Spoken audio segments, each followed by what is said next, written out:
Assalamualaikum warahmatullahi wabarakatuh. Halo teman-teman, di video kali ini coba kita bahas saham perbankan lagi ya, terutama Big Bank ya. Di antara saham Big Bank kemarin ya, ini kan semuanya naik cukup lumayan.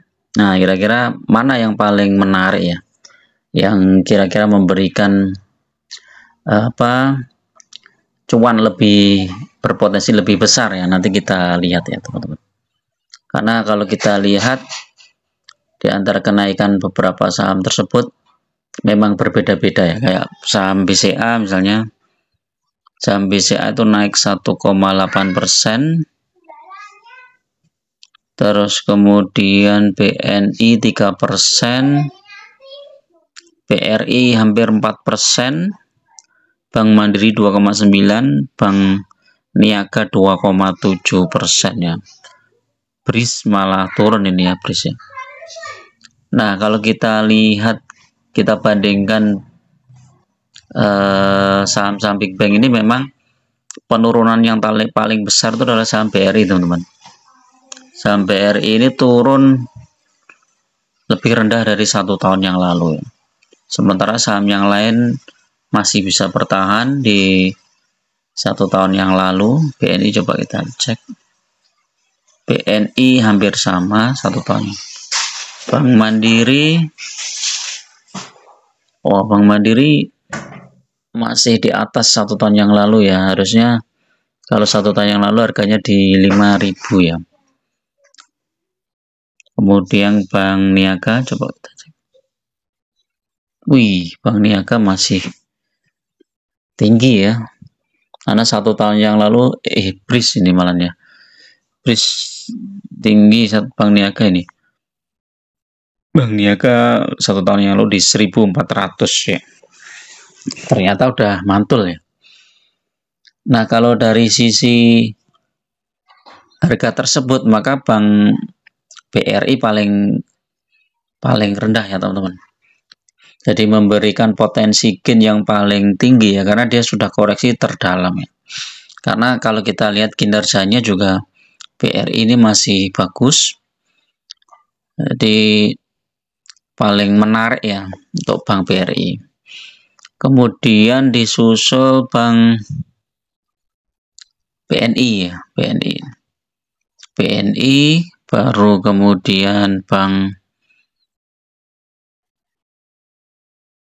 Mandiri coba. Bank Mandiri sama BCA hampir sama. Bank Niaga juga hampir sama ya.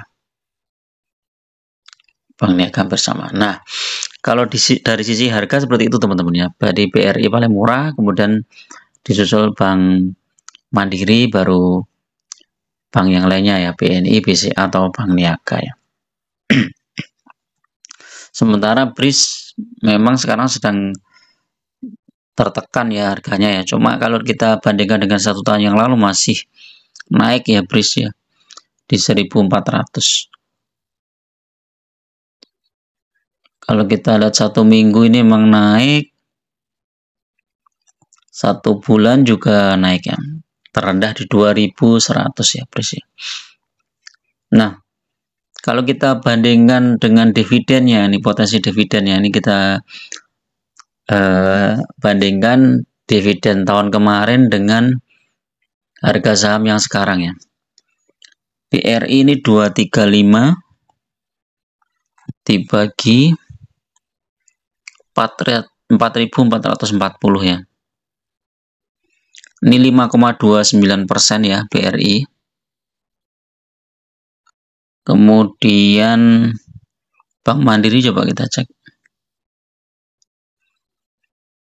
353 dibagi 6125. 5,7 ya. 353 dibagi 6125 ya. 5,7%.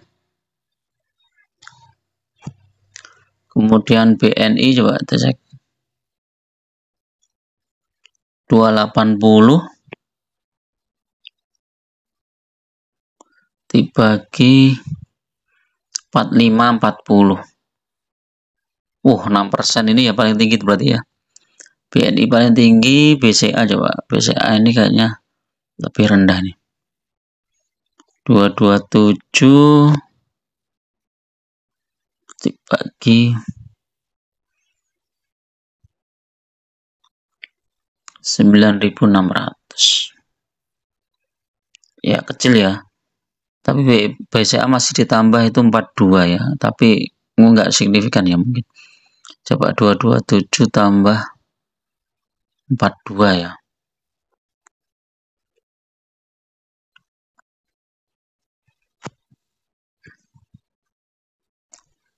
9.600. Nah, yang paling kecil BNGA coba kita bandingkan.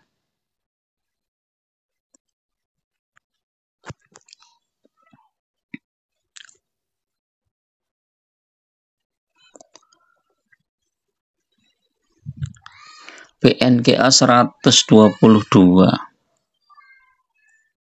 dibagi 1710. Wih, paling tinggi ternyata ya BNGA. Nah, kalau dari sisi dividen ini ternyata BNGA paling tinggi, teman-teman.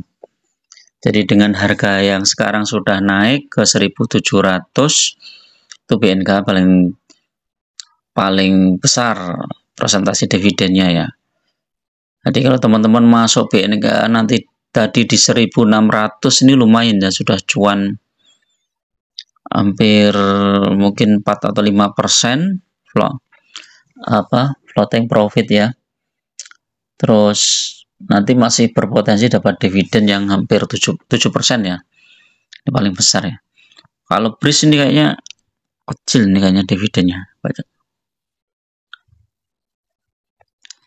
Kecil banget.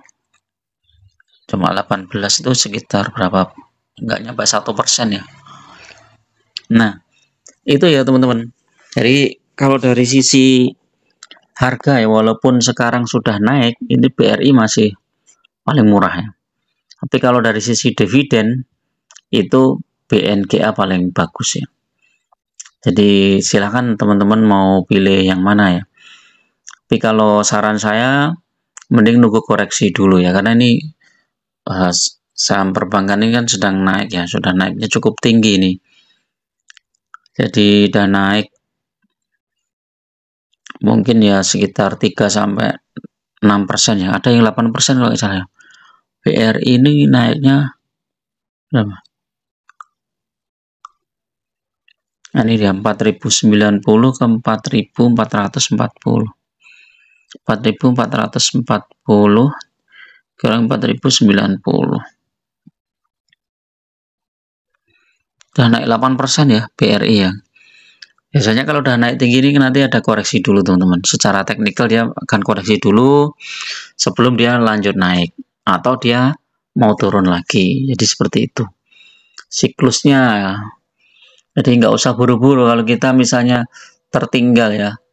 Nah ini secara psikologi ya, kita biasanya itu takut ya ketika suatu saham terkoreksi merah atau dalam ya, merah itu mau masuk takut, tapi ketika hijau baru masuk ya. Akhirnya begitu kita masuk ternyata besoknya koreksi, akhirnya minus ya. Jadi saat yang tepat ketika kita masuk ke suatu saham ya yang sudah kita bidik ya, tentu saja saham-saham yang fundamentalnya bagus ya, seperti Big Bang ini, kemudian ada Bank Niaga, BRIS. Jadi ya tunggu momentum koreksi ya, ketika koreksi ya kita mulai masuk. Kalau misalnya takut masuk langsung ya masuknya secara bertahap ya. Nah seperti ini kan, suatu saham yang sudah terkoreksi lebih dari 20% itu sebenarnya layak untuk dikoleksi ya, ditambah muatan. Cuman kita lihat situasi juga ya, kalau misalnya global tidak mendukung gitu kan, kinerjanya juga nggak mendukung ya, kita tunggu di bawah saja, siapa tahu dia masih lanjut koreksi ya. Jadi saham-saham perbankan ini kan nanti sangat tergantung dengan faktor global ya, misalnya di Amerika suku bunganya dinaikkan apa enggak, kemudian dolarnya makin kuat apa enggak gitu kan. Kalau rupiah makin melemah, terus kemudian The Fed ternyata menaikkan suku bunga, ya saham-saham perbankan amblok ya.